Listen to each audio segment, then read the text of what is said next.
You're welcome to Dynamic Educational Hub channel, your answer to the very question.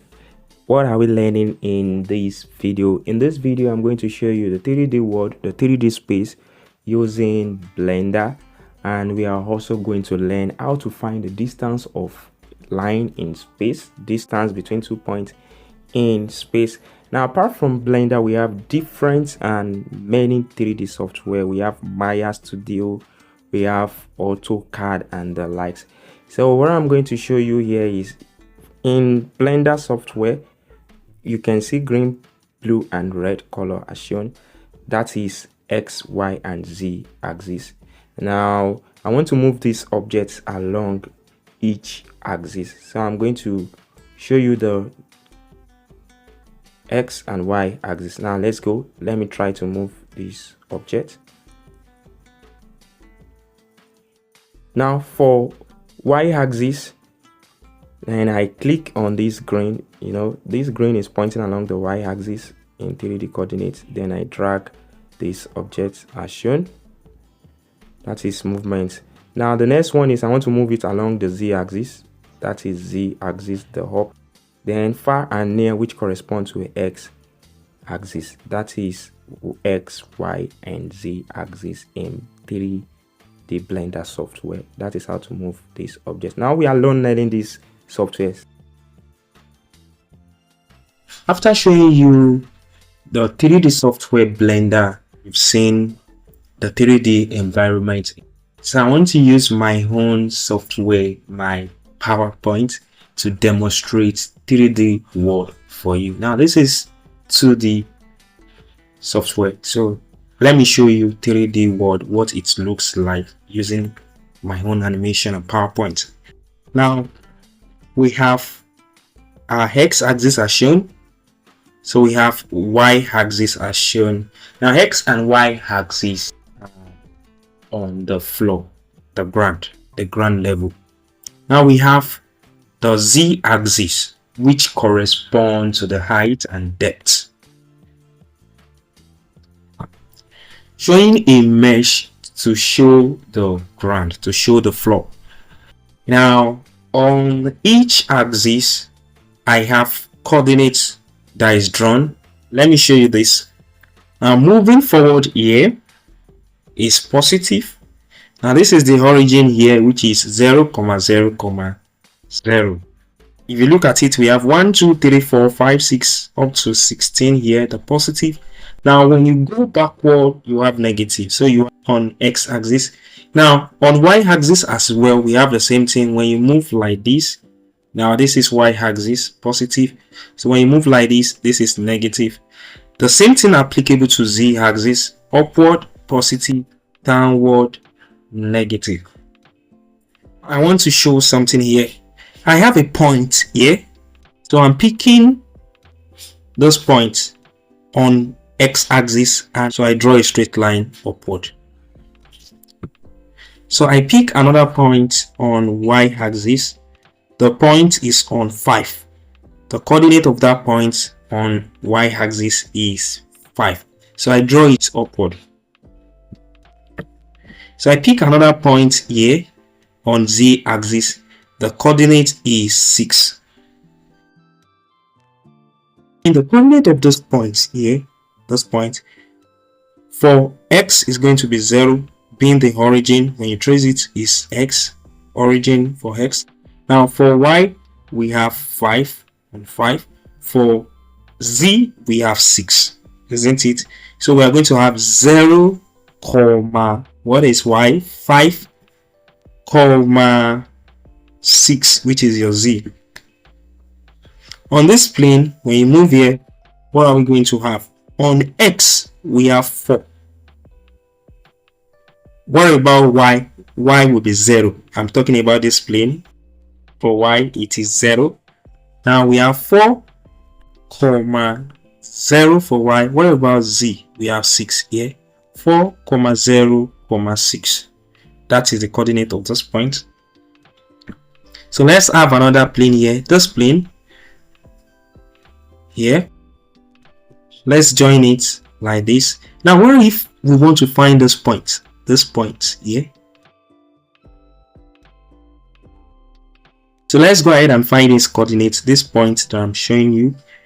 Now that point will be what? Let's check the coordinates on x. The coordinate on x, you trace it down to x, so we have 4.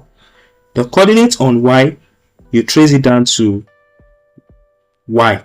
This point, the y, you trace it down to y. Y is connected to 5. The coordinates on z, which is the height, you trace it down to z. Your z is 6, the height. So this point will now be what? 4, 5, 6. So this point is 4, 5, 6. Now that is 3D Cartesian coordinate. Now let's quickly have some fun here. This is zy plane. Now let me draw it downward. This is the zy plane drawn downward. Okay. And let's have it clean. Now this object, if you look at it very well, this golden vessel we have is having center like this. Now let's do some kind of animation here.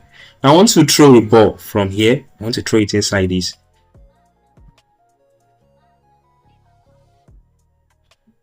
Okay, that's 3D animation.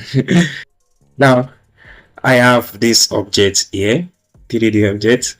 So I have this box, an open box here on the floor. So I have just like a table, and I have a ball. I want to throw a ball from this table, and that ball will enter this box. Okay. Now we want to start learning distance between 2 points, length of a line, and the midpoint of a line. Let's see how to do that. Now let's have our y-axis and x-axis as shown, and let's have this line. This is 2 points, the starting point and the ending point of this line. So we want to find the distance between these 2 points. Now let's call the length of this line, let's call it L, and let's fix the coordinates of the starting point. So when you trace it down to y-axis, you can call it y1. Trace it down to x-axis, you can call it x1. The end point, trace it to y-axis, you can call it y2. Trace it down to x-axis, you can call it x2. So we have x2, y2 here. Then the distance between this x1 and x2, let's say you are plotting a graph and you want to find the interval between these two on x-axis. What are you going to have? So you have your change in x-axis, just like calculus. Then you have x2 minus x1. So if you want to find the distance between these 2 points here, let's say this one is 2 and this one is 5. So to find the interval between them, you can just have 5 minus 2, and that is 3. So we have x2 minus x1. Now here to here is what? X2 minus x1. Now let's find the interval between y1 and y2. So what are we going to have? Y2 minus y1. So it means that here to here is also what? Y2 minus y1. Now don't forget the goal. We want to find the length of this line. Now what do we have? The intersection of this line. So we have a right angle triangle as shown.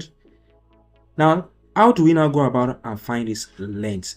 Remember my trigonometry video. So we are going to use Pythagoras theorem. Using Pythagoras theorem, we are going to have what? L squared, this length, this is the hypotenuse of this triangle, will give us what? X2 minus x1 squared plus y2 minus y1 squared. So make L subject of formula. So the length of this line will now be what? Square root of x2 minus x1 squared plus y2 minus y1 squared. So this is the distance between 2 points, which is also what? Length of a line in coordinate system. To find it, you just use this formula.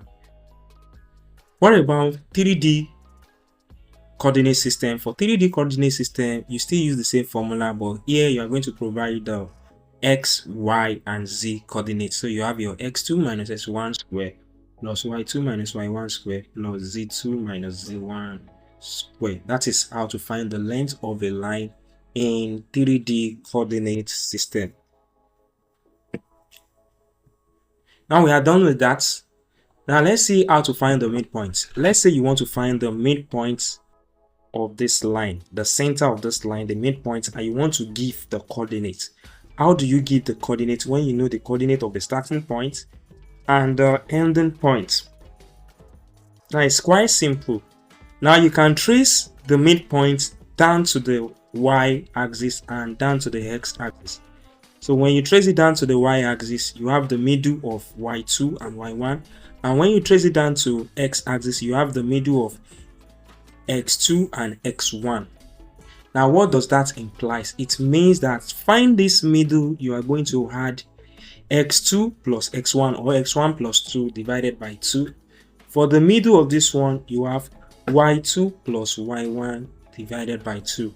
So that is how to find the midpoint. The coordinate of the midpoint will be what? X2 plus x1 or x1 plus x2 divided by 2 and y2 plus y1 divided by 2. So you can be given a question and you are asked to find the midpoint of two different coordinates. You just go ahead and use this to find the midpoint. So it means that this is the midpoint over here. Now what if you have a line and you are asked to divide this line internally, which means that you want to divide this line using a ratio. Let's say you want to divide it into, from here to here is m1 and from here to here is m2. You want to divide it using this ratio. You want to divide it into what? m1 ratio m2. How do you do this? It's very simple. You still apply this midpoint formula, but you are going to use this ratio. Don't forget ratio from primary school. Now let's see how to do that. To do that, you are going to apply this. So you have the first ratio given, that is m1 multiplied by x2 plus m2 multiplied by x1 divided by the addition of the two ratio, m1 plus m2. Then comma, so you have m1 y2 plus m2 y1 over m1 plus m2. Now we've learned how to find the distance of line using Pythagoras theorem using this, and we've learned how to find the midpoint using this, and we have also seen how to divide line using ratio. So we are using this formula. Now let's solve this beautiful example. Find the length and midpoint of line AB with coordinates A 2, minus 1 and B 4, 3. Let's see how to solve it. Now in this question, you are given the first coordinate, which is x1, y1, and that is going to be 2, minus 1. Your x1 is this and your y1 is this. Now you're also given the other coordinates, which is x2, y2, and that is 4, 3. This is A, this is B. Now it means that this one is x2 and this one is y2. Now remember, what is the length of a line?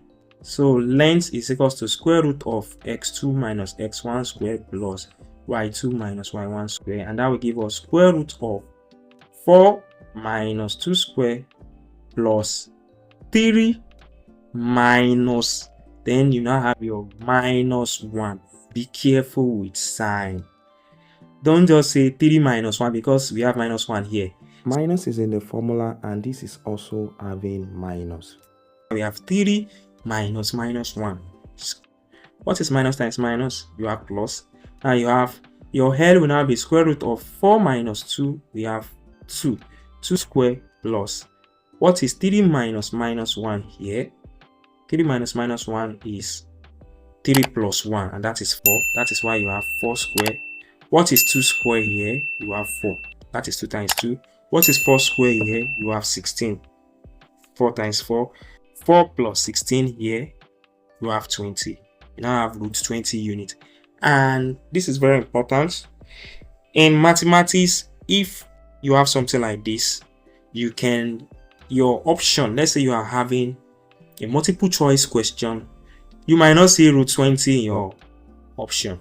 So which means that we can still reduce this root 20 in short form. Let me quickly teach you that. Just convert 20 to multiples of two number, and out of the two number, one must be perfect square. Now you now have root 4 multiplied by 5. What is 4 times 5? 20. Square root of 4 times square root of 5. So you can have square root of 4 multiplied by square root of 5. What is square root of 4? 2. Since 5 is not a perfect square, so you leave it as 2 root 5 units. Or simply you press a calculator for root 20, then you can have a decimal instead of having 2 root 5 units. What about the midpoint? For midpoint, remember our formula, x2 plus x1 over 2, y2 plus y1 over 2. So just insert this. So we have for x, we have 2 plus 4 divided by 2. For y, minus 1 plus 3 divided by 2. I've explained you can say x1 plus x2 or y1 plus y2. It doesn't matter. I want to addition here. So what is 2 plus 4? 6. 6 divided by 2, 3. Minus 1 plus 3, that's 2. 2 here divided by 2. 2 divided by 2 here, you have 1. So we've solved the first. Let's solve the second question, which is find the length of line AB with coordinates A, 3, minus 1, 2, and B, 2, 2, 3. Now if you look at this coordinate, this is 3D coordinate, Cartesian coordinate, and that is going to be x, y, and z. Solution. Now we are given the first coordinate, which is A, and that will be x1, y1, and z1, which is 3, minus 1, and 2. The second coordinate, which is for B, that's x2, y2, and z2, and that is going to be 2, 2, and 3, what we have here. Now recall our length formula, distance formula, which is root x2 minus x1 square plus y2 minus y1 square plus z2 minus z1 square. Just go ahead and substitute this value inside this formula. So we are going to, for the x, we are going to have 2 minus 3 square, what we have here. Then the next one plus 2 minus 1 square, what we have here. The next one, that will give us 3 minus 2, what we have here, square. Now let's solve this, guys. First one, 2 minus 3 here is minus 1. That is why we have minus 1 square here. The next one, which is 2 minus 1, and that is going to be, what is minus times minus plus 2 plus 1, that is 3. That is why we have 3 square here. The next one, which is 3 minus 2 here, and that is 1 square, what we have here. Now minus 1 square is 1, 3 square is 9 or plus 9, and 1 square is also 1. 1 plus 9 plus 1. 1 plus 9, that's 10 plus 1, 11. We have root 11 units. It's as simple as that.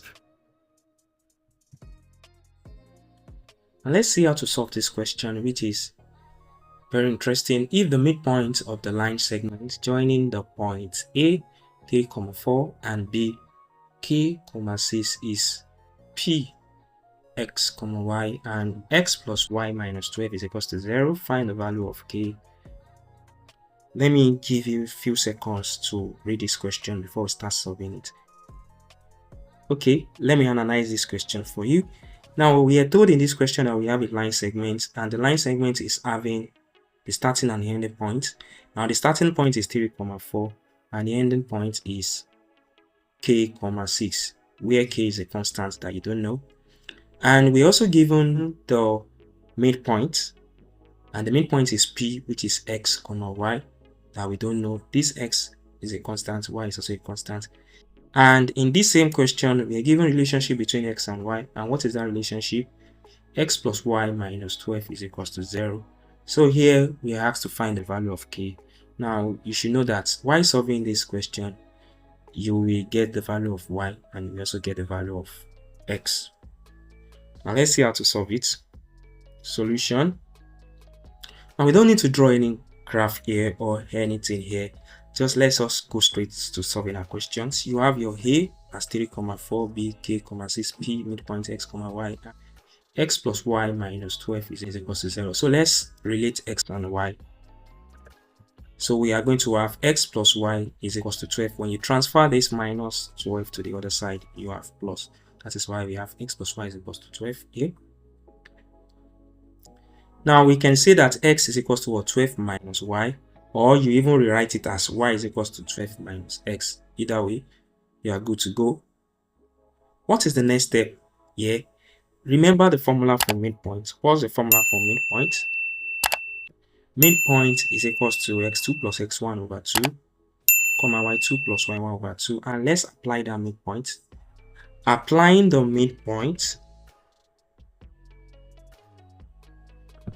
midpoint, you have 3 plus k over 2, comma 4 plus 6 over 2, 3 for x, k for x, x, 1, x2. So you have 3 plus k over 2 plus this and this, 4 plus 6 over 2. We are using midpoint formula. Now we can clearly see that we don't know k, so you leave it as 3 plus k over 2 here. What is 4 plus 6 here? We have 10 over 2 here. So we can see 3 plus k over 2, comma 10 divided by 2, we have 5. Now we have gotten something here. And what is that thing? This is the coordinate of the midpoint. Now 3 plus k over 2 comma 5 is the coordinate of the midpoint, which is x and y. So it means that x is equals to 3 plus k over 2, this one. What about y? Y is equals to 5. And remember this expression, what is x? 12 minus y, isn't it? So x will be what? 12. What is y here? 5. 12 minus 5, and that is 7. Let me explain this again. I haven't gotten the coordinate of the midpoint, and in the question you are given that the midpoint as x comma y, so you just relate them together to get the x and the y. Here we see that x is what? 3 plus k over 2, that is x, as you can see here. What about 5? This 5 is y, so you've known the value of y. Now there's a relationship between x and y, isn't it? We are told that from what we've derived earlier on, x is equals to what? 12 minus y. So you have x will now be what? 12 minus the y that you have known, 5, which is 7. Now you've gotten the value of x. Now the high time for you to get k. So 7, which is your x, will now be 3 plus k, that you can see, over 2. When you cross multiply, just go ahead and cross multiply here. You can turn this to 7 over 1, and then you cross multiply. So you have 7 times 2 is equals to 1 times 3 plus k. You have 3 plus k. So when you cross multiply, 7 times 2 is 14. Then you rearrange this.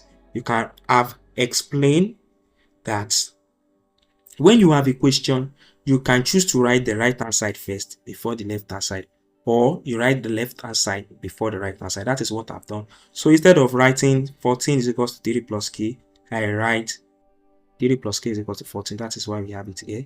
3 plus k is equals to 14. 7 times 2, 14. And what will now be the value of k? You transfer k, you transfer 3 to the other side. So you have a k is equals to 14 minus 3, and that is 11. So that is how to find the distance between points, midpoints, length of the line. And we've also visualized the 3D world. So if you haven't subscribed to this channel, kindly subscribe to this channel. Click like and comment in the comment section. So in my next video, we are going to solve more examples, practical examples on what we have learned so far. So you can also check my various playlists. I have playlists for learning matrix, for learning vector, for learning calculus. All right, thank you for watching this video. Bye for now.